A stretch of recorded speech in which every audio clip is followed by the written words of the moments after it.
Renée, one of the things I've always admired about you is that from your position at the very top of the opera world, you have championed so many other genres, music and styles of vocal work. Your Chicago Voices project, for example, is a good example. You yourself have sung jazz, you made an indie album, and only last year a really wide-ranging Broadway album.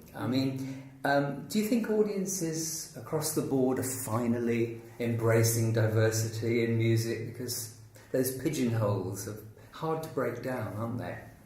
Yes, I think it's probably somewhat different here, although here there is, of course, a very strong classic FM, kind of a light opera audience. Probably that's the biggest audience here, I would say. And I would say in the U.S. the barriers are breaking down. Certainly my generation and younger are much more open-minded about style and genre. We just have eclectic tastes. My children listen to everything. And I did too, because I just grew up kind of with that innate curiosity about, I would say music, but also singing, different kinds of voices. And that heritage of yours, the American heritage and the Broadway stage, was that always in your blood? Was it always present? Were you a musicals fan back then? I would say it was different. I wouldn't call myself a musicals fan, it was just what we did. So we had such powerful music education in schools, in our public schools. And my parents, because they were both vocal public school teachers in high school, each of us, my two siblings and myself and my parents, all had our own musicals in school. So we learned a vast body of repertoire before we were 17 years old.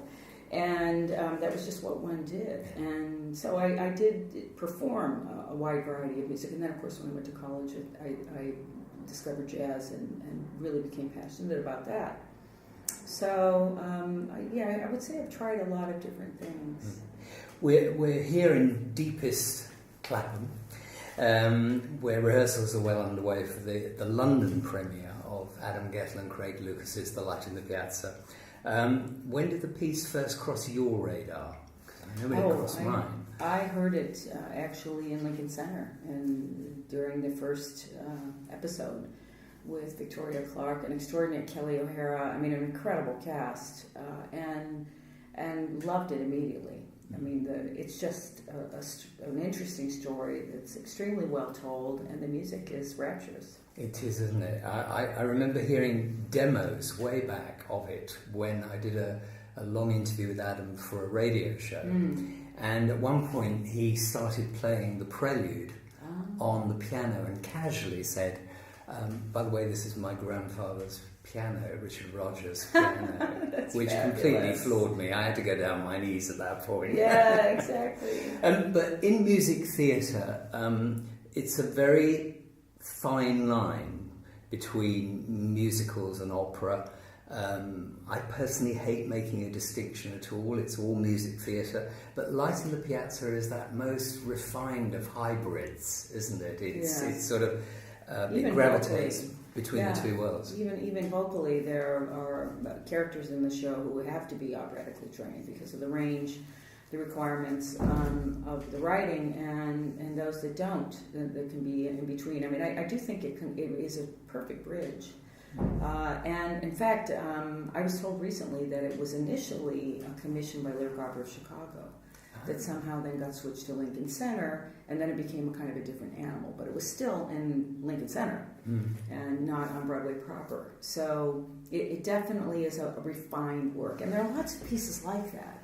And I think increasingly in the U.S. they're finding homes in performing arts centers and with opera houses. We just produced West Side Story at Lyric Opera. We're in the run right now, and it is the greatest selling piece ever in the history of the opera company. Amazing. So, well, we forget that in the 40s and 50s, composers like Barber, Menotti, Blitzstein, they had their music theatre pieces or operas performed in Broadway theatres. It was quite common then. Yes, Bernstein, Candide. Yes, absolutely. It's true. It was a different climate, exactly.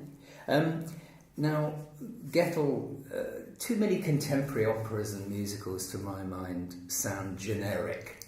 The musical style doesn't quite reflect the source material, and Gettel's quite the opposite. I mean, his first masterpiece, Floyd Collins, totally immersed itself in that Kentucky setting with the bluegrass music, and Piazza is just so Italian, isn't it?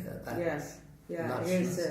And even within Piazza, there are different styles, because there are things that are quite extreme in a way, almost contemporary classical writing, and by tonality and the complexity, and then you also have absolute pop numbers.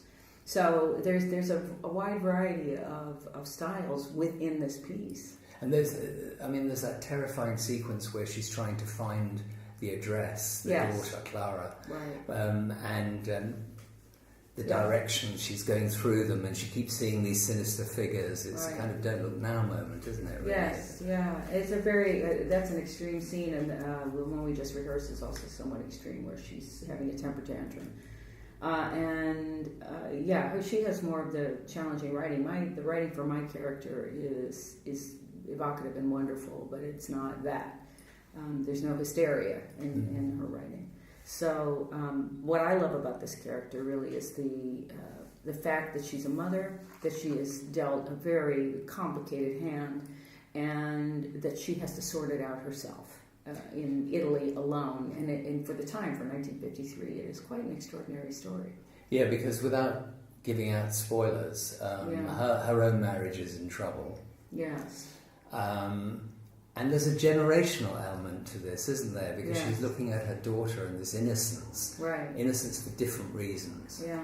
And also the love, that her daughter's fallen in love, that she and Fabrizio are very much in love. And I think Italy is an inspiration in this. The beauty, the being away from home, the sense of adventure.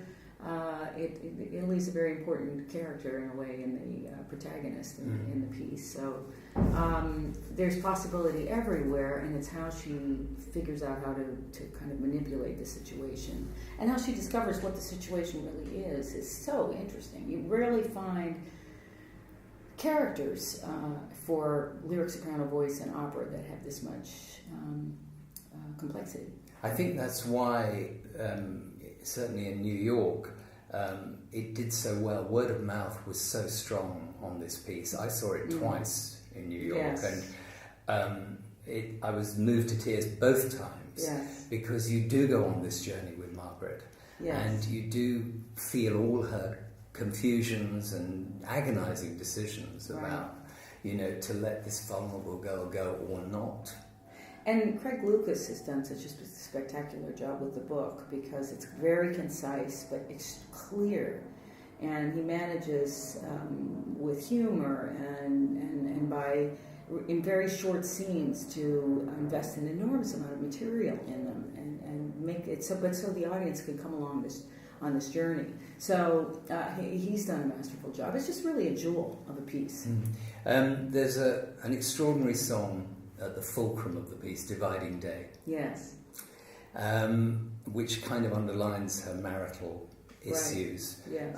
I think that is the most extraordinary song. It's so so understated and devastating. Yes, it's true. And even I said to Adam, he said he worried that the title was maybe too convoluted. I said, no, on the contrary, the fact that it makes us stop and think, what does that mean? What does that mean, dividing day? What part of this relationship was divided? And she's asking, when was it? How was it? How did it happen? It is, and of course it happens to so many relationships, especially long-term relationships, that people grow apart, and or the relationship simply gets stale, and that's very much what this song is about. So it hits home with the audience. It's sort of not the razzmatazz that one typically expects of music theatre. Absolutely, absolutely. It's so inward and so the opposite. Yes, it's confidential.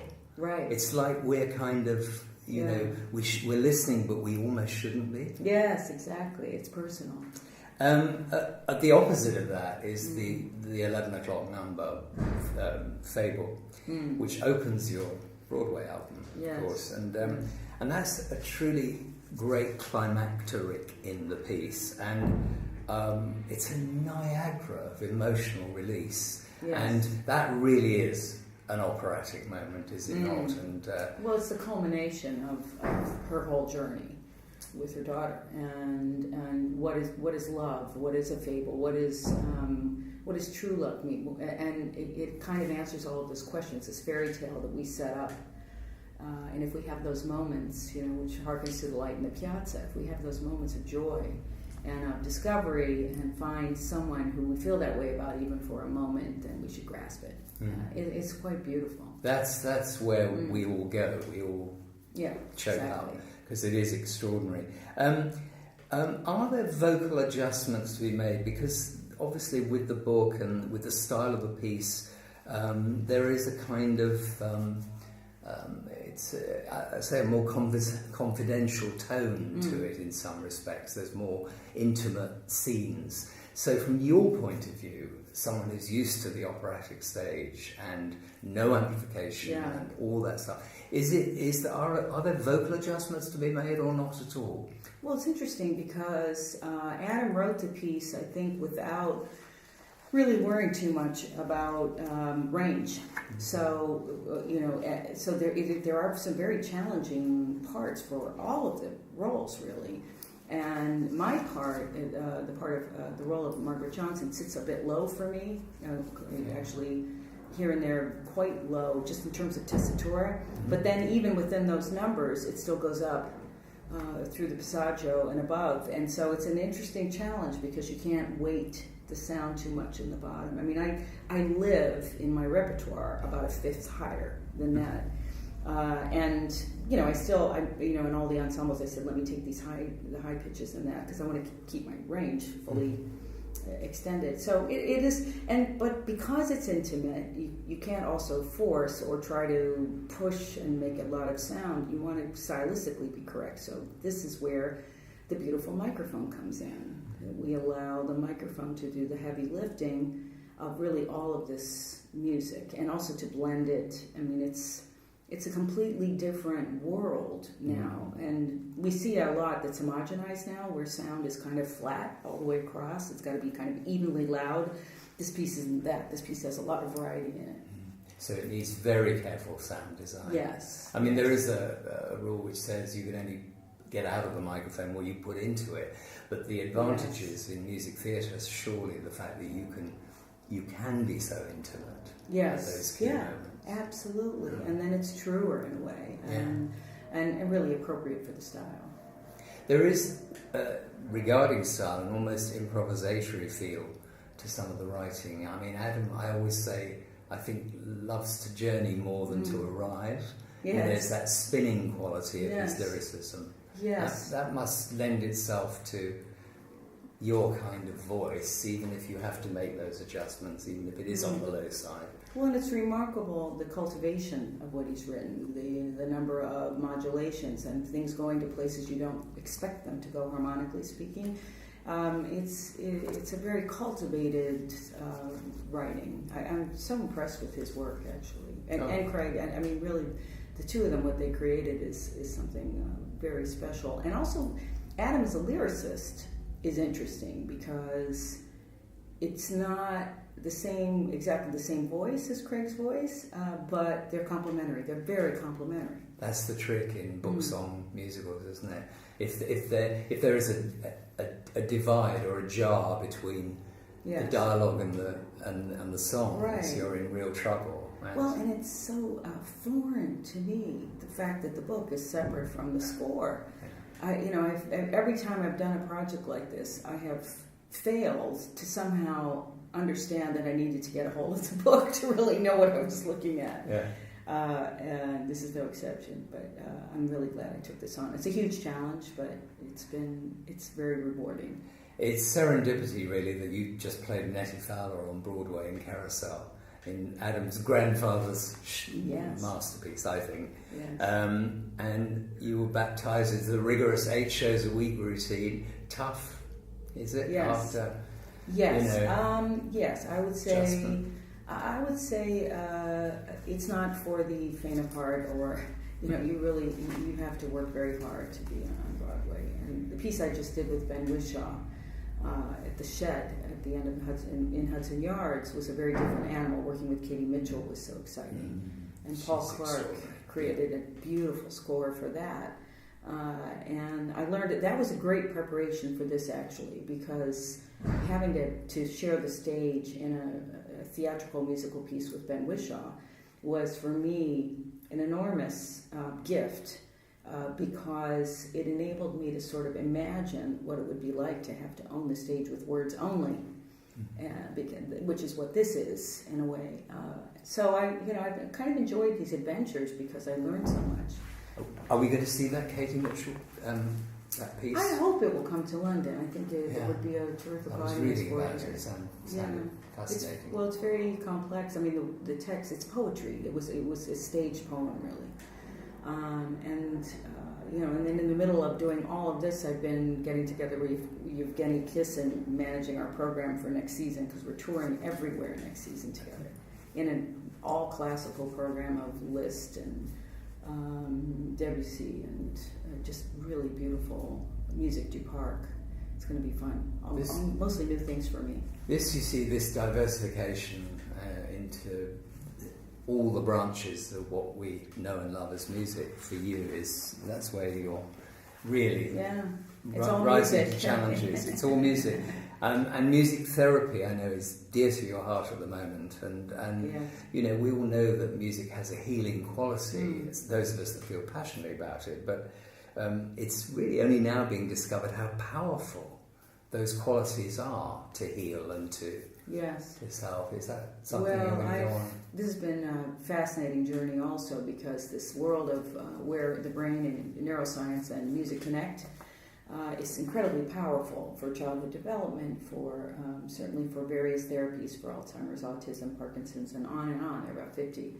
So I'm enjoying learning about this and advocating for the science, because the public enjoys very much having the opportunity to understand the brain, which is we only recently are able to study because of technology, fMRI and EEG. And we're finding, in fact, that, and I think it's all about evolution. We just don't evolve very quickly as human beings. And music predated speech, many people believe. So it's been with us for a very long time. It's also fascinating to me that we respond to different musics in different ways. Yes. And things that affect some people profoundly say nothing to other people. That's right. So this is where the complexity of the brain comes in again. It's personal, it's cultural, it has to do with how you were raised. Just like if we went to India, you wouldn't want to hear the diatonic scale there. You'd want to hear something completely more complex. So there's no question, but the power and the rhythm. And the other thing we start with the fact that music has been with every culture known to history. So it is definitely has been with us for a long time. Finally, and I've been asked to ask you this, you've been laden with honours and your name has been lent to a flower, a dessert, and an asteroid? Yes. An asteroid? Is yes. this, that's a first, probably. May even be a last. I didn't even know about it. It turned up in the Wikipedia page and somebody pointed it out and I said, what? You're kidding me.